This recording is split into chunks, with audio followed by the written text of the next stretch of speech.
Assalamualaikum warahmatullahi wabarakatuh. Nama saya Rianda Prasetyo. Saya seorang mahasiswa UIN Ilmu Modul Padang, Prodi Pendidikan Bahasa Arab, Fakultas Tarbiyah dan Keguruan. Baiklah, di sini saya akan mempresentasikan kontribusi mahasiswa terhadap penanganan wabah COVID-19. Baiklah, sebelum kita membahas COVID-19, kita harus tahu teman-teman, apa sih itu COVID-19?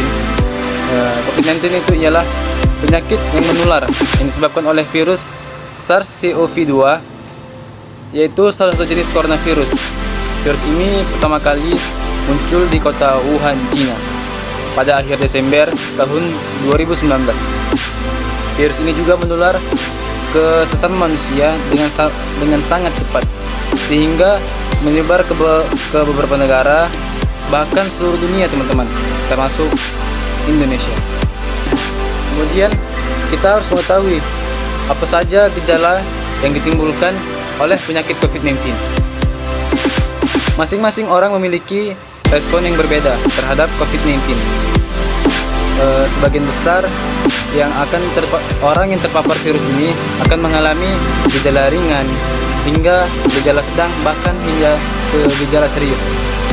Baiklah, ketika kita mengalami gejala umum, tanda-tandanya seperti batuk, demam, kelelahan, dan kehilangan rasa atau bau.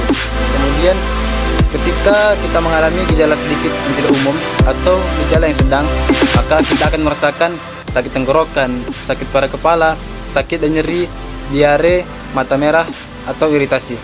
Kemudian hingga gejala yang paling serius, yaitu kesulitan bernafas atau sesak napas, kesulitan berbicara atau bergerak, dan nyeri pada dada. Jika kita mengalami gejala serius, maka segera cari bantuan medis. Jika Anda mengalami gejala serius, selalu hubungi dokter atau fasilitas kesehatan.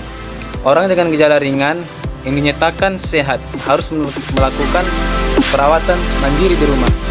Rata-rata gejala akan muncul 5-6 hari setelah orang pertama kali terinfeksi virus ini, tetapi bisa juga sampai 14 hari setelah terinfeksi. Kemudian, apa saja sih yang harus kita lakukan untuk mencegah COVID-19? Yang pertama, yaitu mencuci tangan. Dengan mencuci tangan, menggunakan sabun, dan menjaga kesehatan dapat melindungi kita dari berbagai kuman atau virus, termasuk COVID-19. Kemudian, menjaga jarak teman-teman. Salah satu upaya yang dapat kita lakukan untuk mencegah COVID-19 ini ialah dengan menjaga jarak, karena virus ini dapat menular ke sesama manusia. Kemudian yang terakhir, menggunakan masker.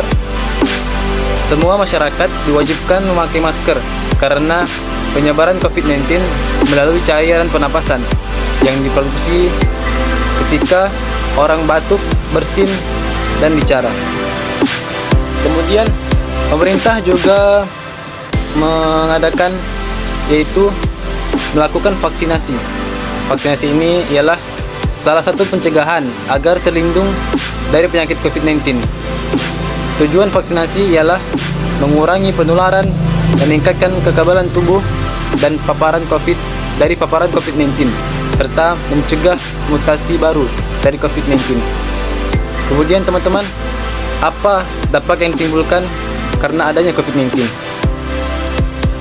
Untuk mencegah penyebaran COVID-19, pemerintah menerapkan beberapa kebijakan, dari mulai social distancing, work at home atau belajar dari rumah, atau yang sering kita sebut dengan daring. Pembelajaran daring dilaksanakan dengan memanfaatkan media sosial seperti aplikasi Zoom yang digunakan oleh mahasiswa dan WhatsApp atau metode lainnya.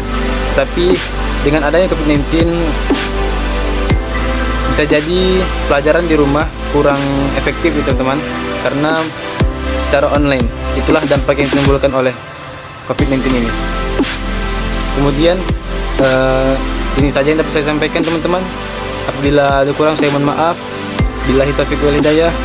Assalamualaikum warahmatullahi wabarakatuh.